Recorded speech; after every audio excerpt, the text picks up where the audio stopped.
दर्शकबिन नमस्कार। नेपाल सरकारको सुरक्षा व्यवस्थापनमा सधैँ अग्रस्थानमा खटिने संस्था हो नेपाल प्रहरी।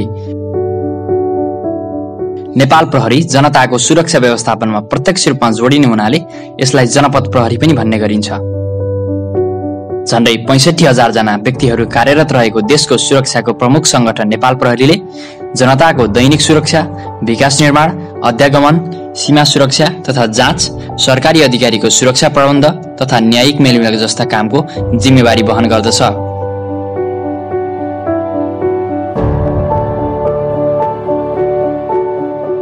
प्रहरी संगठनको नेतृत्वमा पुग्नको निम्ति प्रहरी अधिकारीहरू तछाड मछाड गर्ने गरेको विगतको इतिहासमा पाइन्छ।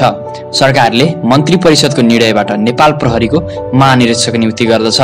तिनै मध्येका एक नेपाल प्रहरीको सांगठनिक नेतृत्व गर्न 25औं प्रहरी महानिरीक्षकको रूपमा आइपुगेका सर्वेन्द्र खनालको परिचय सहित उनले प्रहरी सेवामा रहँदा गरेका कामको फेहरिस्त आजको भिडियोमा तपाईसँग प्रस्तुत गर्नेछौँ। यो भिडियो अन्त्यसम्म हेर्नुहोला। यदि हाम्रो च्यानललाई सब्स्क्राइब गर्नुभएको छैन भने सब्स्क्राइब गरेर बेल आइकनलाई थिच्न नबिर्सनुहोला। 2046 सालमा इन्सपेक्टरबाट नेपाल प्रहरीमा प्रवेश गरेका सर्वेन्द्र खनाललाई विक्रमसम्म 2074 चैत 27 गते नेपाल सरकारको मन्त्री परिषदको बैठकले प्रहरी महानिरीक्षकमा नियुक्त गरेको थियो। आफूसँगै आइजिपीको प्रतिस्पर्धामा रहेका रमेश खरेल, पुष्कर कार्कीलाई पछि पार्दै उनी प्रहरी महानिरीक्षकमा नियुक्त भए। जनताको आशा र भरोसा जित्दै प्रहरी सेवामा 30 वर्ष बिताउने क्रममा थुप्रै अवसर र चुनौतीको सामना गर्नु पर्यो। देशमा अभूतपूर्व पहिलो जनआन्दोलन चल्दै गर्दा प्रहरी सेवामा प्रवेश गरेदेखि माओवादी द्वन्द्वकालमा पनि प्रहरी प्रशासनको छवि उच्च बनाउँदै खनालले काम गरे। थुप्रै हिंसात्मक तथा द्वन्द्वात्मक आन्दोलन वा विद्रोहलाई शान्तिपूर्ण समाधानको बाटोमा लैजान उनले खेलेको भूमिका निकै अनुकरणीय छ। काठमाडौँका चर्चित गुण्डा नाइके कुमार घैँटीको इन्काउन्टरदेखि म्याच फिक्सिङमा सामेल खेलाडीलाई पक्राउ गर्दै शान्त र समुन्नत समाज बनाउन उनले निकै भूमिका खेलेका छन्। प्रहरीको रूपमा सर्वेन्द्र खनालको नेतृत्वमा भएका मुख्य 6 वटा घटनाहरू आज हामी तपाईहरू समक्ष राख्दैछौँ। आज प्रहरी महानिरीक्षक संगठन प्रमुखको हैसियतले म यहाँहरू समक्ष उभिरहँदा काठमाडौँ महानगरीय अपराध अनुसन्धान महाशाखाका तत्कालीन प्रमुख सर्वेन्द्र खनालको नेतृत्वमा काठमाडौँमा गुण्डाहरूको ज्यादती उत्कर्षमा पुगेको बेला विक्रमसम्म 2072 साल भदौ 3 मा सामाखुसी स्थित गुण्डा नाइके कुमार घैँटेको इन्काउन्टर भयो। यो घटना उनको जीवनको ऐतिहासिक घटना थियो। राजनीतिक दलका नेता तथा कार्यकर्ता एवं घैँटेका सहयोगीद्वारा खनाल विरुद्ध अनेक जालसाजी भए तापनि जनताको साथ र प्रहरी अनुसन्धान मार्फत यो घटना अनुमोदित भयो र खनाल अझै लोकप्रिय बने। नम्बर 2, म्याच फिक्सिङको पर्दाफास। नेपाली राष्ट्रिय फुटबल टिमले वर्षौंदेखि भोग्दै आएको हारको समस्याको जटिल कारणको रूपमा रहँदै आएको म्याच फिक्सिङ काण्डलाई तत्कालीन प्रहरी उपरीक्षक सर्वेन्द्र खनालले मिति 2072 साल असोजमा पर्दाफास गरे। अनुसन्धान गर्दै जाँदाखेरि धेरै पाटाहरू छन् हैन, धेरै कुराहरू खुले र नेपालले फुटबलमा हात हाल्दा फुटबलको खेलाडीलाई, फुटबलको म्यानेजरलाई, फुटबलको कोचलाई सानो जमरको होइन, किनभने खेल खेल्दै थिए भन्ने कुराहरू पनि आउँछन्। सन् 2008 देखि लगातार अन्तर्राष्ट्रिय खेलमा पैसा लिएर खेल हराएको आरोपमा तत्कालीन कप्तान सागर थापा सहित 5 जनालाई पक्राउ गरे, जुन एसियाली खेल इतिहासमै ठूलो सफलता ठहरियो र उनले अन्तर्राष्ट्रिय सम्मान पनि प्राप्त गरे। कार्य सम्पादन कसरी गर्यो भन्ने कुरा हेर्नका लागि सही संयन्त्र र स्वच्छ संयन्त्रको चाहिँ सबैले विकास होस् भन्ने चाहन्छ। नम्बर 3, पेट्रोल पम्पमा छापा। 2072 सालको भारतीय नाकाबन्दीको समयमा काठमाडौँ महानगरीय अपराध अनुसन्धान महाशाखाका तत्कालीन प्रमुख सर्वेन्द्र खनालको नेतृत्वमा काठमाडौँका 16 पेट्रोल पम्पमा गरिएको छापामा पम्प सञ्चालकहरूले चिप्स तोडेर रिमोट मार्फत 100 लिटरमा 4 लिटरसम्म ठग्ने गरेको खुलेपछि कारबाहीको दायरामा ल्याइएको थियो। अनुसन्धान गर्दा ठगी गरी पेट्रोल तस्करी समेत गर्ने गरेको पाइयो र खनालको नेतृत्वमा पम्प सञ्चालकहरूलाई कानुनी दायरामा समेत ल्याइयो, जुन उनको करियरको सबैभन्दा ठूलो प्रशंसनीय काम हो। नम्बर 4, मानव बेचबिखन तथा हुन्डी विरुद्ध छापा। शैक्षिक परामर्श केन्द्रको नाममा मानव तस्करी सञ्चालन गर्ने ठूलो संख्यालाई कठघारामा ल्याउने काम काठमाडौँ महानगरीय अपराध अनुसन्धान महाशाखाका तत्कालीन प्रहरी प्रमुख सर्वेन्द्र खनालको नेतृत्वमा भयो। बजारमा एकै पटक छापा मार्दा जम्मा 150 कन्सल्टेन्सी मात्रै दर्ता भई सञ्चालन भएका रहेछन्। प्रहरीको छापापछि करिब 1000वटा त्यस्ता परामर्श केन्द्रलाई दर्ताको प्रक्रियामा ल्याई मानव बेचबिखन गर्ने 200 कन्सल्टेन्सीलाई कारबाही गर्ने काम खनालले गरे। राज्यलाई कर छली गरी हुन्डी मार्फत विदेशबाट रकम ल्याउने गिरोहलाई पक्राउ गरी उनले अर्को महत्त्वपूर्ण काम समेत गरेका थिए। नम्बर 5 जयसवाल तथा गोहित काण्ड। संविधान निर्माणका बखतमा मधेस आन्दोलनलाई हिंसात्मक बनाउन प्रोत्साहित गर्दै विभिन्न पर्चा पम्पलेट बाँड्ने तथा अराजक गतिविधि गर्ने अमिताभ गोहित र राजन मुक्ति समूहका गुण्डालाई तत्कालीन क्षेत्रीय प्रहरी प्रमुख खनालको नेतृत्वमा पक्राउ गरियो। वीरगञ्जमा बसी भारतबाट लागु औषध र हात हतियार खरिद बिक्री गर्दै आपराधिक गतिविधि गर्ने जनमानसमा आतंक मच्चाएका सुनिल जयसवाललाई सफाया गर्ने सफल प्रहरी पनि उनी सर्वेन्द्र खनाल हुन्।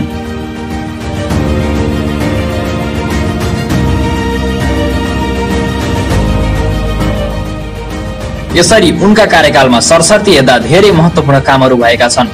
अव्यावसायिक तथा अनैतिक प्रहरीको कारबाही, भारतबाट ल्याइएका जनतान्त्रिक तराई मुक्ति मोर्चाका अध्यक्षलाई कारबाही, सैनिक कमान्डरको पक्राउ, 30 जना भन्दा धेरै जनाका हत्यारा बब्लु दुबे जस्ता कुख्यात अपराधीलाई उनले कानुनको कठघरामा उभ्याएका छन्।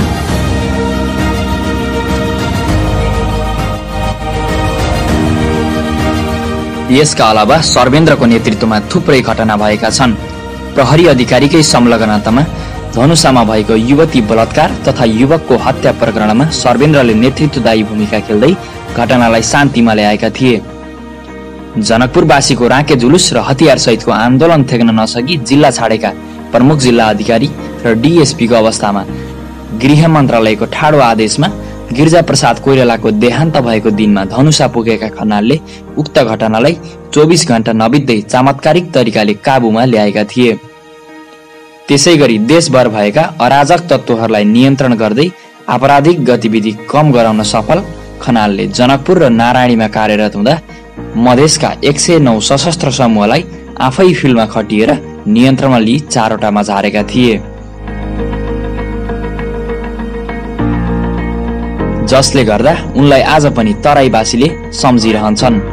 बाल विवाह विरुद्ध आफैले अभियान चलाएर मधेसका गल्ली गल्लीमा पुगेका सर्वेन्द्र सुदूरपश्चिमको पीडाको विषय छाउपडी प्रथा अन्त्य गर्न डटेर लागिरहे। तो यहाँ के सामने रउआ लोग के सामने भी अब यही मैसेज लेकर आयल बा। तो रउआ लोग के इतना सपोर्ट के अब हम लोग के मन में इतना आ गया कि अब ये सिमरनगढ़ के वासी ये बाल विवाह के सब विरोध में उतर गए, सब उतर गए। हरेक क्षेत्रमा प्रहरीको वर्दीको सम्मान गरिनुपर्छ भन्ने सर्वेन्द्र हकी र आत्मनिर्णय लिन सक्ने स्वभावका मान्छे थिए। अरूबाट सुझाव ग्रहण गरेर आफ्नै क्षमता मार्फत व्यवहारमा लागू गर्ने उनको आत्मविश्वास थियो।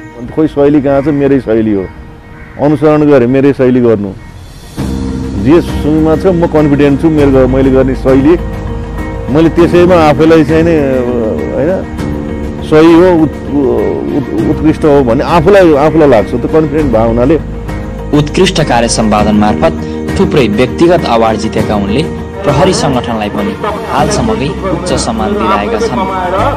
2075 कार्तिक 22 मा जापान सरकारले प्रदान गरेको गभर्नेन्स अवार्ड नेपाल प्रहरीलाई प्राप्त भयो, जुन अवार्ड खनालको नेतृत्वमा प्रहरी संगठनले गरेको उच्च कार्य सम्पादन र जनताप्रतिको कर्तव्यबोधको प्राप्ति थियो।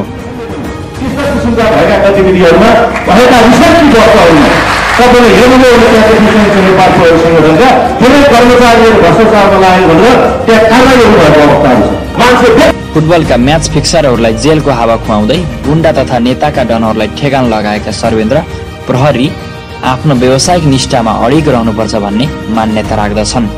विद्युत ठगी गर्ने, प्रहरीको सामान खरिदमा घोटाला गर्ने, गुण्डालाई प्रोत्साहित गर्नेलाई कारबाही गर्ने काम खनालको नेतृत्वमा भएको थियो।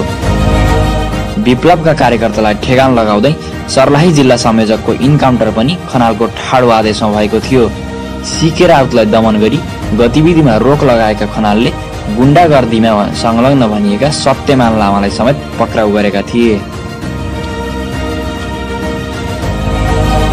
कुमार घैटे इन्काउन्टरदेखि सत्यमान लामा प्रकरणसम्म खनालप्रति राजनीति पूर्वाग्रह साँच्न खोजिए पनि जनताको माया र विश्वासले उनी सदैव सफल प्रहरीको रूपमा रहिरहे। राज्यका सबै क्षेत्रका जनतालाई सुरक्षा प्रत्याभूति गरिनुपर्दछ भन्ने मान्यतामा अडिग पूर्व प्रहरी महानिरीक्षक सर्वेन्द्र खनाल प्रशासनिक संयन्त्रको अभावमा अहिले घटिरहेका घटनाप्रति निकै चिन्ता व्यक्त गर्दछन्। मैले किनभने मेरो अहिले यति भनिरहँदा कसैलाई यसले गरेन भन्नुसँग कसैलाई राख्नु पनि केही छैन। मलाई पछिल्लो समय समाजमा आपराधिक तथा अनैतिक क्रियाकलापहरू निकै बढेका छन्। चाहे राजनीतिक तथा गैर राजनीतिक कारणले होस् अथवा आर्थिक तथा सामाजिक वा सांस्कृतिक कारणले होस्, मानव बीच नै असहिष्णुता कायम गर्ने अवांछित गतिविधि नियन्त्रण गर्न प्रशासनिक संयन्त्र कमजोर भएको देखिन्छ। पछिल्लो समय पत्रकार कुशलभ केसीमाथि भएको आक्रमण तथा तोडफोड र महिला अधिकार कर्मी भनिएकी सृजना वाग्लेबाट किशोर खतिवडा र उनको परिवारमाथि गरिएको अनैतिक हरकत यसैका मुख्य उदाहरणहरू हुन्।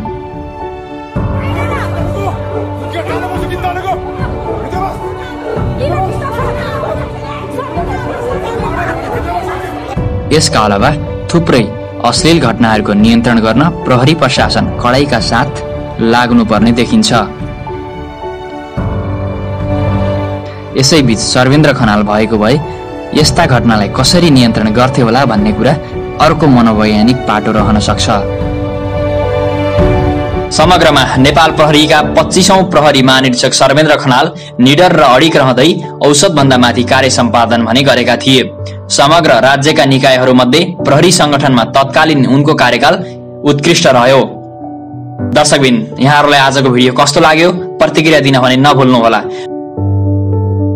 देश र जनताको सेवा र सुरक्षामा 24औं घण्टा खटिने राष्ट्र सेवा कर्मचारी प्रहरीको सदैव सम्मान गर्ने गरौं। समतामूलक, समावेशी र निष्पक्ष समाज निर्माण गर्दै आर्थिक विकासको गतिमा अघि बढौं। जय देश, जय प्रहरी।